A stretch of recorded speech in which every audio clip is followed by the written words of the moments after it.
Bonjour à tous, j'espère que vous allez bien. On se retrouve aujourd'hui pour réaliser un magnifique petit top au crochet. C'est un modèle super facile et rapide à confectionner qui se travaille en une seule pièce. Dans ce tutoriel, je vais vous donner donc les explications pour réaliser ce modèle de la taille XS à la taille 6XL. Vous pouvez bien évidemment retrouver la fiche de réalisation directement dans le petit i en haut à droite ou sur mon site internet www.lecrochetdeplume.com. Pour réaliser ce tutoriel, j'ai donc utilisé le fil Angora de chez Loupation. Je vous laisse faire pause et noter tout le matériel ou aller directement dans la description de cette vidéo. Un crochet taille numéro 4, des anneaux marqueurs, aiguille à laine et une petite paire de ciseaux. N'hésitez pas à me rejoindre sur mes différents réseaux sociaux, Instagram, Facebook, TikTok ou encore sur mon site internet. Au niveau du matériel, je vais donc utiliser le fil Angora de chez Loupation, un crochet taille numéro 3 et deux petits marqueurs à laine. Donc si vous souhaitez savoir où est-ce que je me procure mes petits marqueurs ou comment les fabriquer, je vous renvoie dans la description de cette vidéo où vous trouverez le lien direct vers le tutoriel. Le modèle que je vous propose est vraiment super facile. Je me suis basée sur un de mes anciens tutoriels, le Pulmina, et je l'ai même rendu encore plus facile et plus accessible au niveau débutant, mais en soi c'est exactement le même tutoriel. Donc je vais me servir de ma fiche de réalisation pour essayer de vous expliquer au mieux les mesures et je vous conseille fortement de vous munir d'un petit mètre de couture parce que je vais vous donner un maximum les dimensions en termes de centimètres et vous proposer par la suite, si vous le souhaitez, d'ailleurs dites-le moi en commentaire, une vidéo qui explique comment réaliser un échantillon et adapter donc vos ouvrages en fonction de cet échantillon. Parce que c'est vrai que comme je jongle pas mal entre les mesures en mailles et les mesures en centimètres, parfois il y en a, enfin voilà, et c'est totalement normal, il y a des personnes qui n'arrivent pas à suivre. Moi je m'en mêle les pinceaux, un coup je donne les mesures en centimètres, un coup je les donne en mailles. Mais c'est vrai que finalement, c'est un peu vide de sens si vous n'utilisez pas le même fil ou si on a vraiment des façons très différentes de crocheter. Donc voilà, c'est un crash test, cette vidéo. J'attends vos retours. Comme ça, moi, pour les prochaines, je m'améliorerai et je ferai en fonction de vos retours. Concernant le motif employé, on est vraiment sur quelque chose de super basique. C'est le point nuage. Il y a également la vidéo en pas à pas sur comment le réaliser à plat, en augmentation, en diminution, même si je vous montrerai les diminutions dans cet ouvrage. Pour les super débutants au crochet, voilà, vous pouvez, si vous le souhaitez, aller vous exercer sur le tutoriel, donc point nuage. Sinon, on va le reprendre ensemble dans cette vidéo. Au niveau des fiches, c'est un peu comme ça que je les présente. J'essaye de m'améliorer également au fur et à mesure, mais voilà, c'est pour ceux et celles qui sont un peu curieux de savoir comment je présente mes fiches. En général, elles se présentent de cette façon-là, notamment pour les vêtements. Donc en termes de réalisation, on va faire seulement une pièce. On va commencer notre ouvrage par le devant, réaliser une maille chaînette, monter, élargir pour les manches, monter un peu, réaliser le col, repartir sur le dos tout simplement jusqu'à la fin des manches, réduire pour retomber simplement sur la largeur du tronc et repartir sur cette même partie A et B, le rectangle. Voilà, c'est super facile. De toute façon, on va le faire en pas à pas ensemble. Au niveau du tableau des mesures, voilà, j'ai essayé vraiment de donner au maximum en centimètres. La seule mesure que je ne donne pas en centimètres, c'est pour les manches. Parce que de toute façon, vous allez pouvoir les adapter. Si vous voulez des manches plus longues ou plus courtes, vous allez voir, vous allez peut-être même le faire au feeling. Parce que les manches, ça va dépendre de la taille que vous souhaitez. Si par exemple, vous voulez un ouvrage qui se termine au niveau du coude, vous allez allonger vos manches. Si vous voulez, vous pouvez même faire un manche longue. C'est à vous de voir vraiment en fonction de ce que vous souhaitez réaliser. Cet ouvrage donc commence par la base. On est sur une maille chaînette qui va venir donc déterminer la largeur de notre ouvrage. Donc là, j'ai noté pour ma part la dimension finale et non pas la première. Parce que lorsque je vais réaliser, donc pour ma part, une taille S, 60 mailles en l'air plus une, je ne vais pas avoir 40 cm. Je vais avoir plus large. Ça va se réduire. Pourquoi? Parce que je vais travailler en maille serrée. c'est très très important de vous dire que c'est pas sur les premiers rangs qu'on a la largeur d'un ouvrage, d'où la nécessité de réaliser un échantillon. Donc là, moi, j'ai fait toutes ces mesures par rapport à mon échantillon à moi, mais forcément, si on n'a pas la même façon de crocheter, si par exemple je crochette plus serré que vous, vous allez devoir réduire ou à l'inverse, élargir la taille. Mais pour ça, pas de panique. Si vous vous rendez compte que, à force de me suivre, vous savez que vous crochetez plus serré que moi, eh bien, il n'y a pas de souci. À ce compte-là, si vous crochetez plus serré, vous allez avoir une taille plus petite. Donc, si moi, j'ai fait un S pour avoir 40 cm, vous, pour avoir 40 cm, vous allez bifurquer sur ma taille M. Vous voyez, en fait, après, c'est un peu comme ça aussi qu'on peut jongler. Donc, on repart sur la base du tutoriel. La première étape, donc A, B, consiste à réaliser un rectangle. Donc pour ça, on va venir réaliser une maille chaînette et monter sans faire aucune augmentation et aucune diminution en fonction de la taille que l'on souhaite réaliser. Donc pour une taille XS, on va faire 56 mailles en l'air plus une. Pourquoi plus une? Parce que le motif que je vous propose est un multiple pair. Plus 1, c'est pour monter, lever le rang. On va faire 56 mailles en l'air plus une et piquer dans la 56e maille. En fait, cette maille ne compte pas, c'est une maille lisière. Donc, 56 mailles en l'air plus 1 pour une taille XS, S60 plus 1, M64 plus 1, L68 plus 1, XL72 plus 1, 2XL76 plus 1, 3XL80 plus 1, 4XL84 plus 1, 5XL88 plus 1 et 6XL92 mailles en l'air plus 1. On commence par réaliser une maille chaînette en fonction de la taille que l'on souhaite réaliser. Pour ça, on fait un nœud coulant et on vient faire donc une maille chaînette. Donc pour ma part, je viens monter un total de 56 mailles en l'air. 2, 3, 4, 5, 6, 7, 8, 9, 10. Donc moi j'ai réalisé une maille chaînette de 60 mailles en l'air et sans tirer, vous voyez je tends légèrement, j'ai environ 44 cm. Une maille en l'air supplémentaire et on va venir alterner entre des mailles serrées et des brides. Donc on saute la première maille, celle que l'on vient de réaliser, on pique dans la suivante et on fait une maille serrée. On vient la marquer. On marquera à chaque fois la première maille de chaque nouveau rang. Donc, une maille serrée. Dans la suivante, une bride.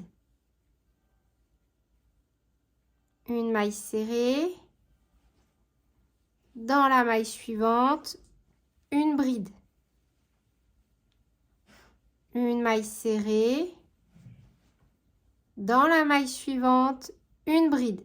Et on répète ça sur tout le rang et on doit forcément terminer par une bride.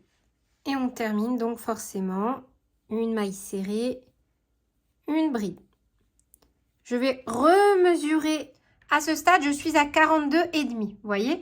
Et en fait, au fur et à mesure, comme on fait des mailles serrées, on va venir perdre en centimètres sur la maille chaînette. Voilà. Juste à garder à l'esprit parce que si vous voulez faire ce modèle avec un autre point, ce ne sera pas les mêmes mesures au niveau de la maille chaînette parce que forcément, si vous débutez par de la bride, vous n'allez pas du tout avoir quelque chose qui va se resserrer. Vous allez plutôt avoir quelque chose qui va avoir tendance un peu à s'élargir. Après, ça dépend également de votre façon de crocheter. Donc, pour le rang numéro 2, et on va le répéter jusqu'à avoir la hauteur que l'on souhaite.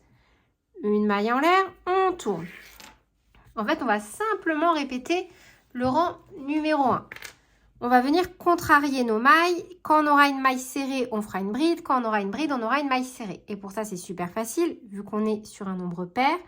Une fois qu'on a fait notre maille en l'air et qu'on a tourné, on commence de nouveau par une maille serrée, puisque la maille du rang précédent est une bride.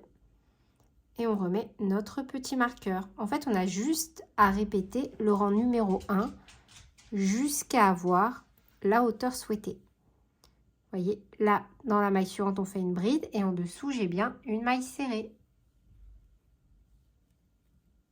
Dans la maille suivante, j'ai une bride, je pique et je fais bien ma maille serrée. Et on alterne. une maille serrée, une bride, une maille serrée, une bride, jusqu'à la fin. Et de nouveau, on doit terminer avec un nombre pair et surtout par une bride. On va donc ensuite travailler jusqu'à avoir la hauteur B. Donc pour la hauteur B, pour une taille XS, on va aller jusqu'à, on va aller ici, jusqu'à 28 cm. Pour une taille S, on va aller jusqu'à 30 cm. Taille M, idem. LXL, 32 cm. 2XL, 3XL, 34 cm. 4XL, 5XL, 36 cm. Et pour une taille 6XL, on va aller jusqu'à obtenir 38 cm. Une fois donc que vous allez obtenir ces valeurs-là, vous allez mesurer votre valeur A. Donc ici, au milieu. Et normalement, donc approximativement, après s'il y a 1 cm de delta, c'est pas bien grave. Pour une taille XS, vous devez avoir 38 cm, S 40, M 42, L 44, XL 46, 2XL 48, 3XL 50, 4XL 52, 5XL 54, 6XL 56. C'est vraiment à partir du rang numéro 10 à 16 qu'on va avoir la véritable ampleur de notre ouvrage. Vous voyez, d'où l'importance de réaliser un échantillon. Encore une fois, ça n'appartient qu'à vous. Donc, moi, j'ai crocheté jusqu'à avoir une hauteur de 30 cm. Une fois qu'on a donc la hauteur B que l'on souhaite, on va venir passer à la réalisation des manches. Donc, c'est les valeurs C. De chaque côté, on va créer une maille chaînette égale qui va venir élargir notre pièce pour créer nos manches. Donc là, les manches que je vous propose sont plutôt courtes, voilà, elles arrivent avant le coude. Vous pouvez très bien les allonger comme vous voulez, soit, alors du coup, vous voyez, là, pour avoir le double, il suffirait de faire le double de la valeur que je vais vous proposer et ainsi de suite. Si vous voulez que ça arrive jusqu'au poignet, pardon, vous allez devoir faire en gros 4 fois la valeur que je vous propose. Donc là, 22, 22, 22 et 22. Vous voyez, pour que ça redescende jusqu'au poignet. Après, bien évidemment, si vous souhaitez faire une manchette, il va falloir réduire pour faire une manchette. Mais bon, après, voilà, si vous adaptez le modèle, vous faites en fonction de ce que vous voulez. Donc, concernant la valeur C, donc pour les mailles chaînettes que l'on va créer de chaque côté pour élargir notre ouvrage, on va venir faire 22 mailles en l'air plus 1 pour les tailles XS, S et M. Pour les tailles L, XL et 2XL, on va faire 24 mailles en l'air plus 1. Pour les tailles 3XL à 5XL, 26 mailles en l'air plus 1. Et pour la taille 6XL, on va faire 28 mailles en l'air plus 1. Dans cette configuration-là, je vais laisser cette partie en suspens. Vous voyez, je ne vais pas couper mon fil. Je vais simplement tirer dessus. Je vais venir me positionner ici, donc de l'autre côté. Là, ici, j'ai mon fil. Je devrais repartir comme ceci sur ce rang. Donc ici, je laisse mon fil en suspens et je viens glisser mon crochet dans la dernière maille. Je vais venir, hop, bidouiller parce que je ne sais pas encore comment combien je vais utiliser de pelotes pour réaliser cet ouvrage. J'ai bon espoir de mettre seulement une pelote dedans. Voilà, c'était mon objectif de base. Donc ce que je vais faire, c'est que je suis venue retirer le fil du milieu et je vais venir donc chercher mon autre extrémité. Une fois que c'est fait, je vais venir rattacher donc mon fil ici, au niveau de ma dernière maille. Un jeté, on passe, une maille en l'air, un petit nœud. Et en fonction de la taille que l'on souhaite, donc pour notre manche, ou si vous souhaitez adapter, on va venir réaliser une maille chaînette. Donc là, la première maille en l'air que l'on a fait ne compte pas. Moi, pour ma part, je viens réaliser 22 mailles en l'air supplémentaires. 1, 2, 3, 4 et 22. Une maille en l'air supplémentaire et on coupe.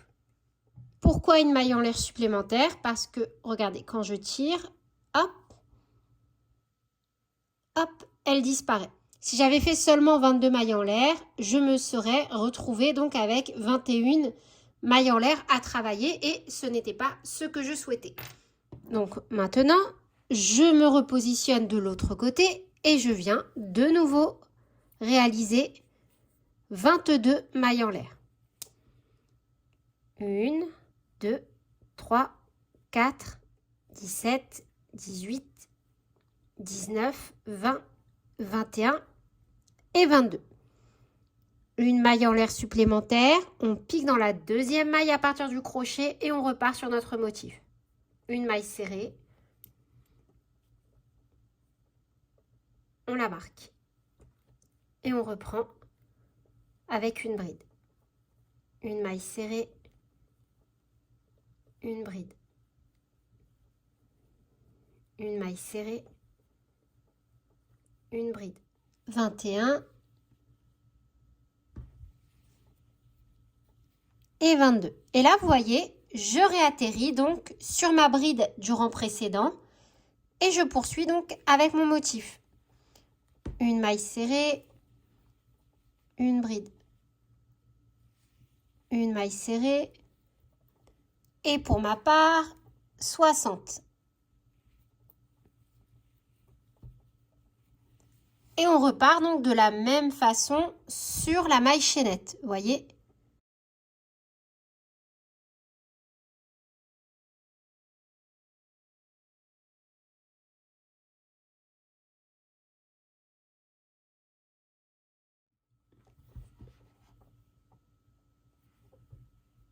« 21 et 22. Une maille en l'air, on tourne et on reprend. Vous voyez, on vient de créer les manches. On va donc maintenant travailler sans faire aucune augmentation ni diminution jusqu'à obtenir la valeur D en centimètres. Donc pour les tailles XS à S, on va jusqu'à 6 cm, M, L 8 cm, XL 2XL 10 cm, 3XL 4XL 12 cm, 5XL 6XL 14 cm. Je suis désolée, j'ai enlevé mes lunettes pour la suite de ce tutoriel. C'est pour ça que je bégaye un petit peu parce que j'ai du mal à voir les chiffres qui sont inscrits. Concernant donc cette partie-là, ça correspond donc la valeur D à cette partie. Donc maintenant, juste si vous souhaitez adapter le décolleté et avoir quelque chose de plus plongeant, c'est totalement possible. Vous devez juste en fait commencer la partie des diminutions plus tôt. Donc là, par exemple, je dis une bêtise, mais si vous faites une taille 6XL et que vous voulez un décolleté plus plongeant que celui que je propose, il va falloir vous arrêter plus tôt, par exemple à 8 cm. En revanche, cette partie-là, ne changera pas. En fait, en diminuant la partie D et en augmentant cette partie-là, on peut l'appeler Z, parce que c'est vrai que je ne vais pas donner de nom sur la fiche, mais en augmentant la partie Z et en diminuant la partie D, mais en conservant la valeur E, vous allez en fait accentuer le décolleté. Voilà, c'est au cas où maintenant, dans mes tutoriels, j'ai bien compris, je donne des billes pour tout le monde. Pour les moins aguerris, pour les plus aguerris. Après, comme ça, vous en faites ce que vous voulez, mais dans tous les cas, voilà. Si vous avez un souci ou une difficulté, vous savez très bien, vous m'envoyez un petit mail avec la photo et je vous réponds le plus vite possible. Donc du coup, on va crocheter jusqu'à obtenir la valeur D et ensuite, on va pouvoir entamer les diminutions. Maintenant, on va tout simplement reprendre notre motif normalement.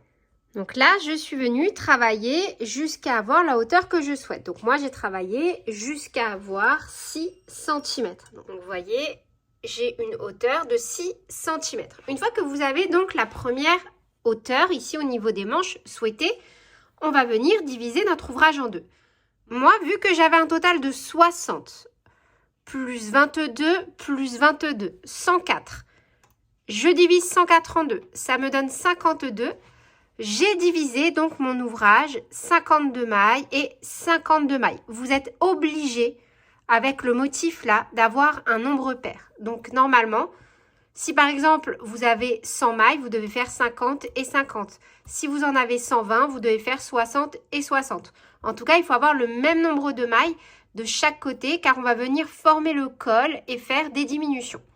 Donc maintenant, ce que l'on va faire, c'est que on va travailler comme ceci. Normalement. On arrive ici, paf, on fait une diminution. On repart paf, on refait une diminution. Et on reprend normalement, etc., etc.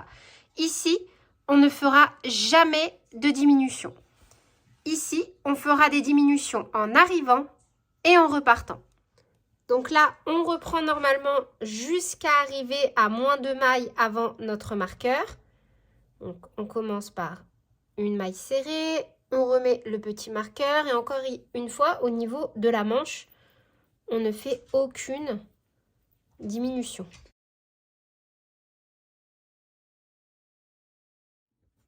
Donc moi, il me reste 2 mailles à travailler pour mon rang. 1 et 2. Je suis donc à une bride. On va venir faire une diminution en maille serrée. Un jeté, on passe à travers toutes les boucles. On vient de faire une diminution en maille serrée. Une maille en l'air, on tourne. Idem, on commence toujours ce motif par une maille serrée. Donc, on pique dans la première maille, un jeté, on ramène. On pique dans la deuxième maille, un jeté, on ramène. Un jeté, on passe à travers les 3 boucles. Et on met notre petit marqueur sur la première maille de notre nouveau rang. Vous voyez? Et c'est comme ça à chaque fois qu'on va procéder ici. Ensuite, on repart normalement. Et voyez, comme c'est bien fait, on repart bien. Dans le rang précédent, on a une maille serrée. Donc, on reprend avec une bride. Une maille serrée, une bride, etc.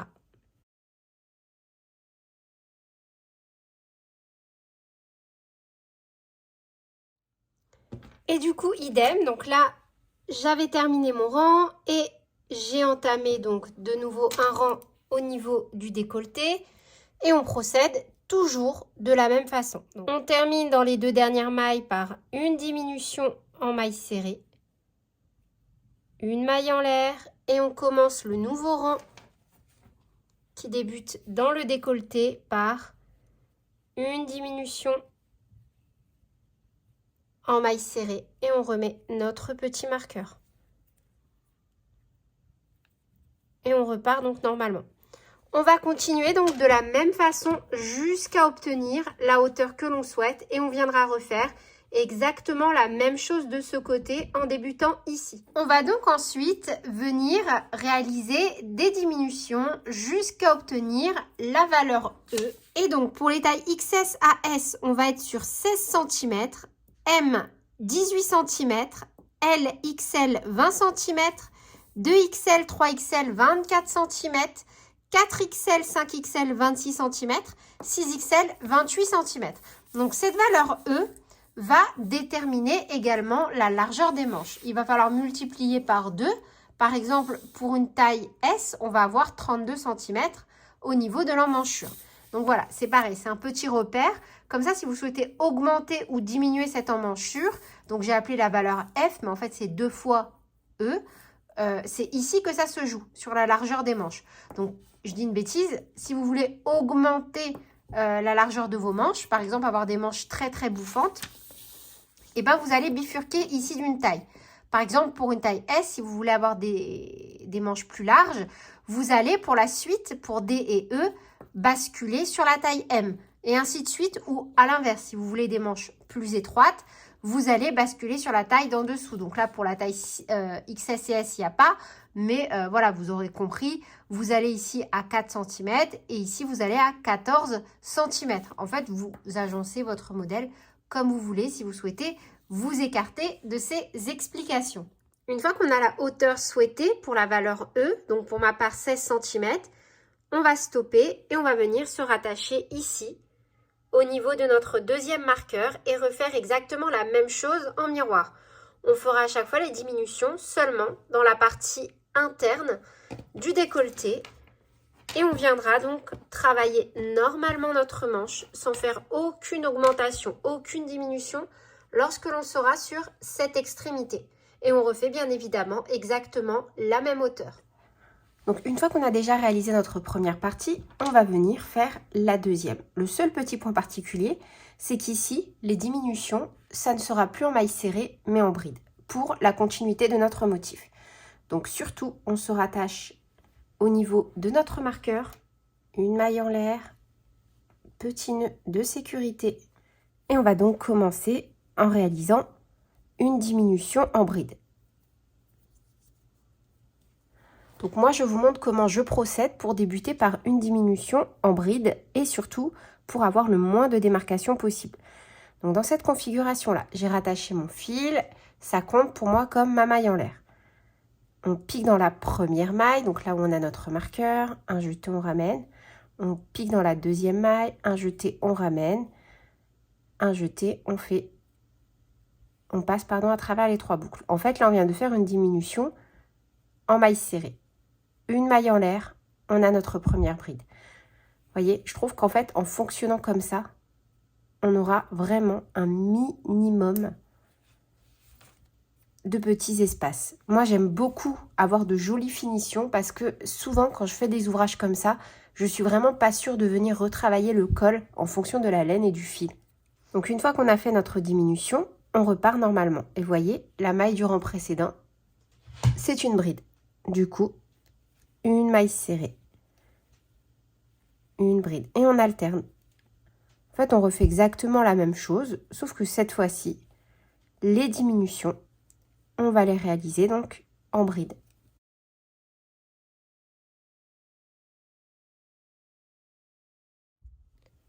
Et donc là, de l'autre côté, au niveau de la manche, on termine bien par une bride. Une maille en l'air, on tourne. Et de nouveau, donc, on commence par une maille serrée, vu qu'on a terminé par une bride. Donc, une maille serrée, on remet le petit marqueur, une bride, une maille serrée, une bride. De nouveau, arrivé au col, donc il me reste 3 mailles.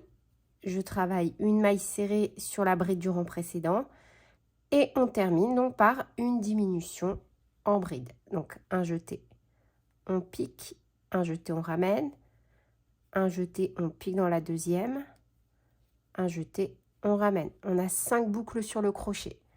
Un jeté, on passe à travers 4 boucles, un jeté, on passe à travers 2 boucles.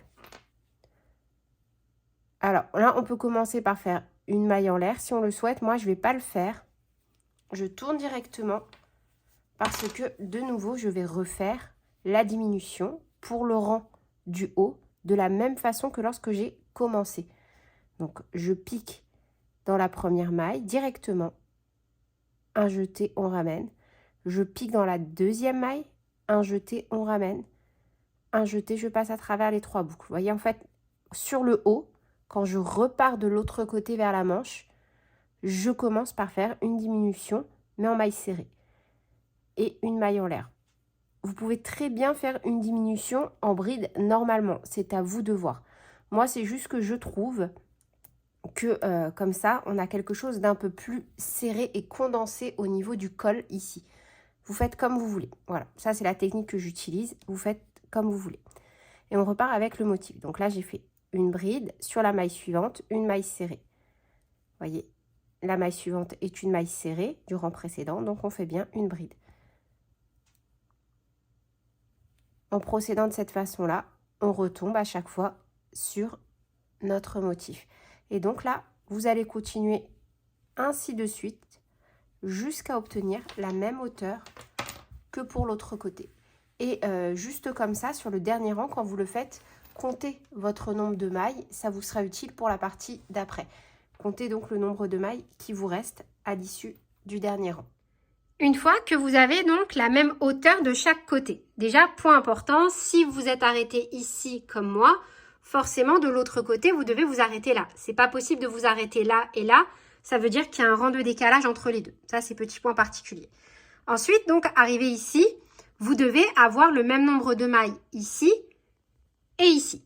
Donc, moi, pour ma part, lorsque j'ai construit cette partie-là, j'avais 104 mailles.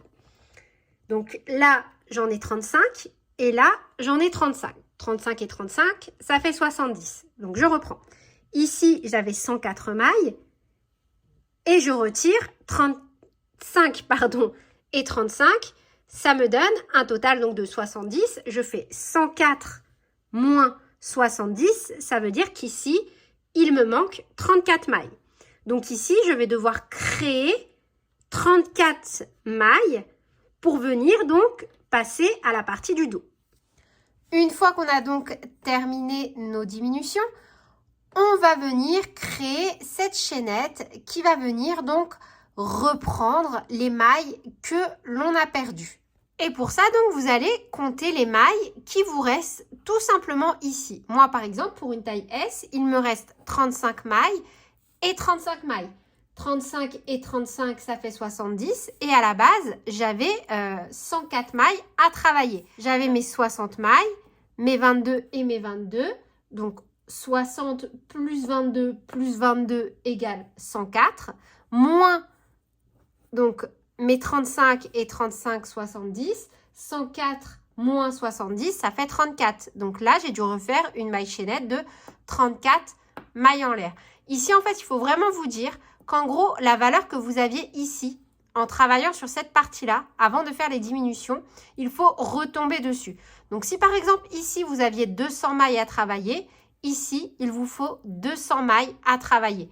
Si comme moi, ici, pour une taille S, vous aviez par exemple 104 mailles à travailler, ici, il faut impérativement retomber sur 104 mailles. Toutes les mailles que l'on a perdues lors de la diminution, on doit les retrouver dans la maille chaînette ici. Donc, pour ma part, j'ai perdu 34 mailles. Donc, j'ai dû reprendre 34 mailles en l'air. On va donc déjà commencer par travailler normalement jusqu'à arriver au marqueur. Maintenant, on ne fait plus aucune diminution. Donc, on reprend normalement notre motif jusqu'à arriver au col.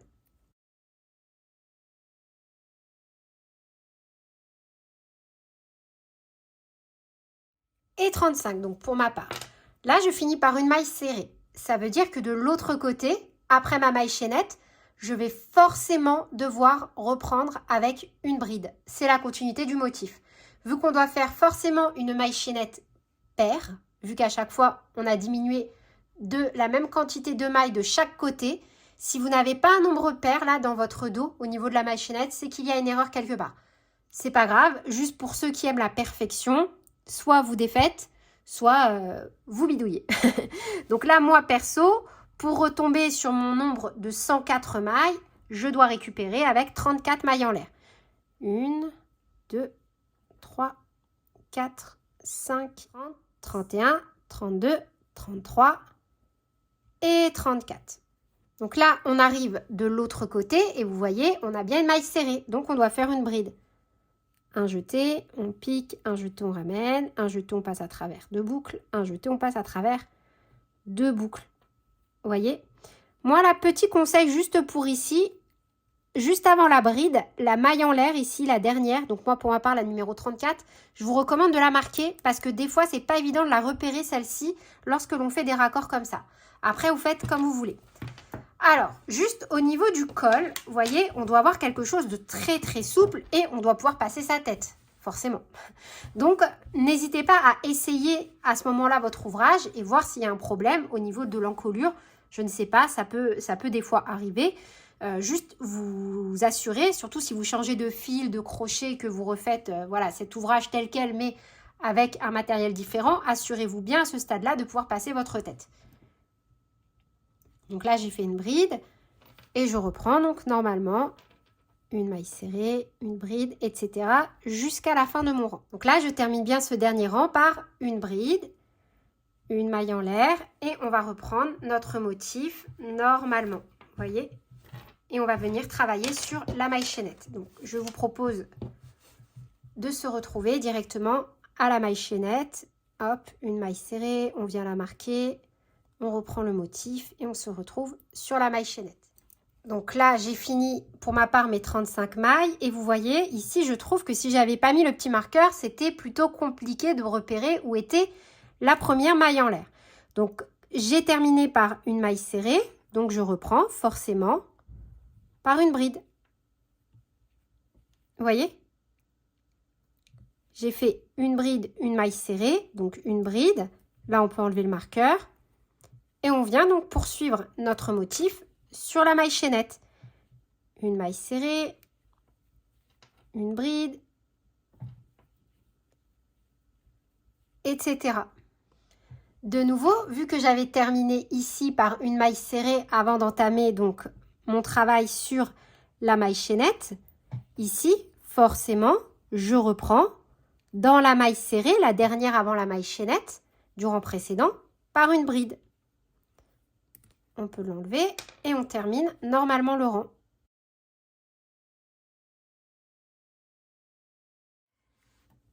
Une fois qu'on a donc rattrapé cette partie-là, on va répéter donc la valeur E ici, celle de la partie D plus des diminutions. On va refaire exactement les mêmes mesures. Donc après, je vous laisse bien évidemment vous fier aux mesures que vous avez notées. Mais moi, par exemple, donc, pour une taille S, je vais refaire 16 cm ici. Voyez? Voilà. Donc là, à ce stade, dites-vous bien que la partie la plus technique est finie. Maintenant, ce qu'on va faire, c'est qu'on va répéter toute cette largeur-là une deuxième fois pour obtenir donc le dos, la partie du dos de nos manches. Et ensuite, on repartira donc tranquillement sur cette configuration-là. Donc là, on va continuer jusqu'à avoir la hauteur que l'on souhaite en poursuivant le motif sans aucune augmentation, sans aucune diminution. Et on se retrouve donc une fois que vous avez la hauteur souhaitée. Une fois que vous avez donc à ce niveau-là, la même hauteur donc de l'autre côté, la bonne hauteur, celle qu'on a de là à là, il faut avoir exactement la même d'ici à ici. Donc là, on va stopper notre fil à ce stade et on va venir se rattacher ici. Super important. Si vous stoppez ici, c'est ici que vous allez devoir vous rattacher et non de l'autre côté parce que là où on s'est arrêté ici, ce sera forcément sur une bride que l'on va se rattacher et donc on va reprendre avec une maille serrée. À ce stade-là, j'ai retiré pour ma part 22 mailles de chaque côté. J'ai retiré tout simplement les manches. Et ici, on va reprendre comme ce que l'on avait fait ici avant, hop, avant de venir réaliser les diminutions. On va refaire exactement la même chose jusqu'à avoir de nouveau la bonne hauteur. Une fois donc qu'on a notre valeur E ici, on va venir tout simplement réduire. Donc pour ça, c'est facile. On va soustraire, vous voyez, les 22 mailles, par exemple pour ma taille S que j'avais réalisée, je viens les soustraire de ce côté et de ce côté. Par exemple, pour une taille 6XL, si vous avez fait 28 mailles en l'air plus une de chaque côté, vous allez retirer 28 mailles ici et retirer ici. Tout simplement, vous allez stopper votre ouvrage. Le but étant bien sûr de retomber sur cette partie-là. Donc, on va arrêter de travailler les mailles ici et tout simplement repartir comme ceci jusqu'à obtenir de nouveau notre valeur B. Et donc, vous voyez, on va venir se rattacher au niveau d'ici. Donc, moi, je vais venir sauter mes 22 mailles que j'ai fait pour mes manches. Donc, 1, 2, 3, 4, 5, 6, 7, 8, 9, 10, 11, 12, 13, 14, 15, 16, 17, 18, 19, 20, 21 et 22. Je me rattache bien au niveau d'une bride. Ici, j'ai une bride, un jeté, une maille en l'air, petit nœud de sécurité. Et au même endroit, directement, je viens faire une maille serrée. Et on vient mettre le petit marqueur. Et on repart donc avec le même nombre de mailles que on avait lorsque l'on est venu faire la partie B. En fait, ici, on va venir répéter ce que l'on faisait, la séquence de la partie B, jusqu'à avoir la même hauteur donc de chaque côté. Donc, de nouveau, on vient alterner entre une maille serrée, une bride, donc une maille serrée, une bride. Moi, j'en profite pour cacher mon fil jusqu'à arriver donc de l'autre côté. Moi, j'ai déjà positionné un petit marqueur, vous voyez, pour venir donc baliser la zone que je ne travaillerai plus. Et pour ma part, 60, je finis avec une bride. Donc là, j'ai 22 mailles de nouveau que je ne vais pas travailler. Une maille en l'air, on tourne et pour ma part, donc je vais reprendre donc avec des rangs de 60 mailles dans la continuité du motif. Donc une fois que c'est fait, là moi j'ai stoppé mon fil et maintenant on va venir faire un point de couture ici. Et donc là j'ai positionné mon ouvrage endroit sur endroit. Là je suis sur l'intérieur donc. Et je vais tout simplement venir faire un petit point de couture. Et j'ai mis pas mal de petits marqueurs pour être sûr qu'il n'y ait pas de décalage. Voilà, c'est vraiment une étape assez importante de faire bien attention à ce qu'il n'y ait pas de décalage pour avoir une jolie finition. Donc là, on y va tranquillement. Moi, après, je vais me caler comme habituellement devant une petite série ou écouter de la musique pendant que je fais ce genre de travaux d'aiguille. Et voilà pour le résultat final. Vraiment, moi je le trouve très joli comme ça, mais après vous êtes libre d'ajouter une bordure. Par exemple au niveau du col, je trouve que la finition pardon, telle qu'elle est vraiment magnifique. Moi j'avais pas envie d'ajouter de côte, enfin voilà. Je trouve que le point et le fil se suffisent à eux-mêmes. Cependant, si vous le souhaitez, vous pouvez très bien ajouter une bordure. Pourquoi pas sur le bas aussi, mais voilà, je trouve que c'est propre, c'est net. Mais vous êtes libre encore une fois de faire comme vous voulez. Sur ce, je vous fais plein de bisous, prenez bien soin de vous et à très bientôt pour de nouveaux tutoriels. Salut!